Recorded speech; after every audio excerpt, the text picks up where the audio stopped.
25 years ago, I were in the streets, and I was using drugs and alcohol, and I got clean in 1990. And when I came home from the rehab, I was sitting on the porch, and I didn't know what to do with myself because I've been using drugs for over 20 years.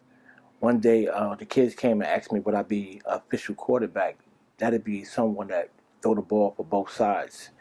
And so I started playing with them. It was only two of them. Two turned into 10, 10 turned into 20. And I found out that, I had a little knack for children. And they was receptive to who I was. A little later on, I applied for a job, a driving job. It was at a facility, and they asked me to come in, and they told me that I would be driving. I said, fine. Didn't know what the job entails. And the next thing I know, it was picking up children, and I started working with children, and they went out of business for Medicaid fraud, and the idea just kept, murmuring in my mind because I was running into these kids on the streets, and they was like, oh man, we wish the program was still there.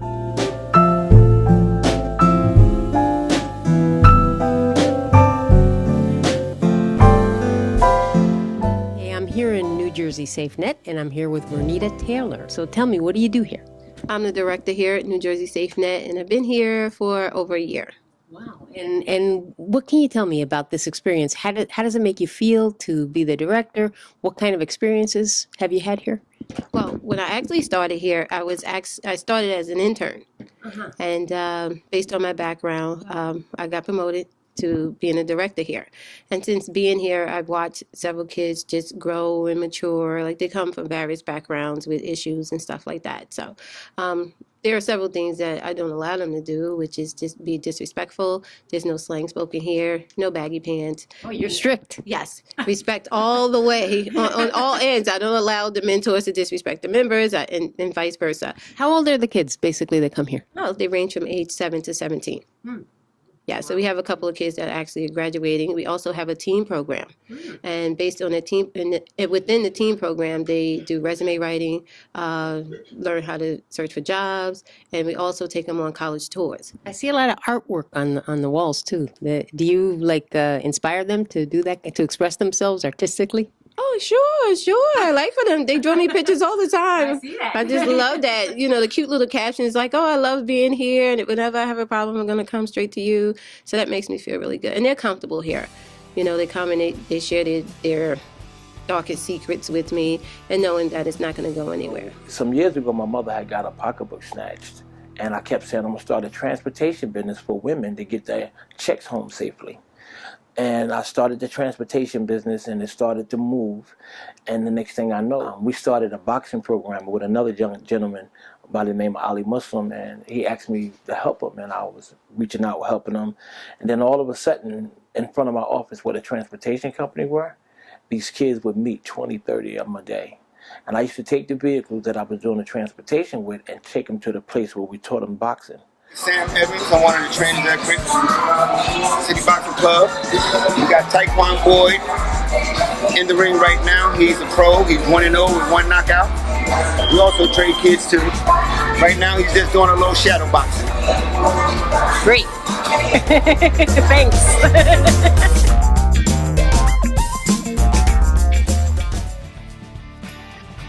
What would you like to see happen here? More kids.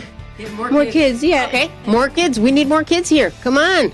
And to really build up the teen program. Okay. To really build up the teen program. Mentor and supervisor, Saladin Glover, he oversees the teen program, which is really great. Is there any cost for the kids to come here? The kids that are here currently right now are state kids, so they pay us to be here. They have the support of the state? Yes. Oh. Yes, and we take, private clients as well, too. What would I do? How would I respond if kids were the reasonable answer to a lot of our problems and our situations? So I started touring with some people. I told them I wanted to start a not-for-profit to help kids because the transportation was doing well. We sat down at the table, we threw some stuff around, and the next thing you know, New Jersey Safenet came into play. New Jersey Safenet has been since 2003.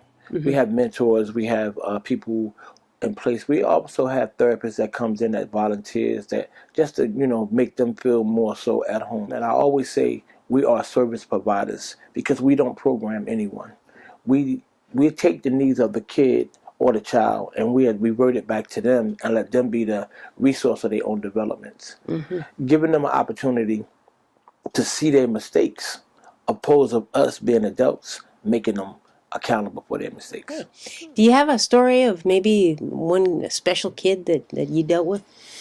He's out. Matter of fact, actually, the kid is in West Point Academy at this point.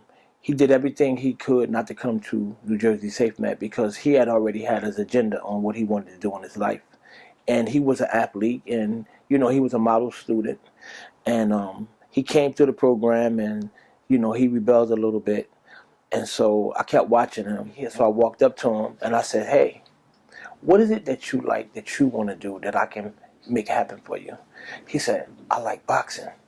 I said, "Wow, I happen to be a boxing coach." And he says, "Well, I want boxing." So I brought him to the gym and I showed him around. His face lit up. From that point, he came to the program more and more because I got him more involved in the boxing asset. In other words, is teaching him how to get what he wants, to be able to have something different. And so we came into the gym and I worked with him a couple of days, and then all of a sudden his situation changed because we work with the Division of Youth and Family Services. The kid is in placement, so he trained one placement to another. And so when he got into his second placement, he was having problems there. And he was having real bad problems because when I would go pick him up, he'd be coming from school. And the guardian told me to leave him. But what I would do, I would pull out one block and I would wait for him. And he would say, "You really waiting on me?" I said, "I'm here to service you." And we built a relationship. And he started telling me about what he wanted to do.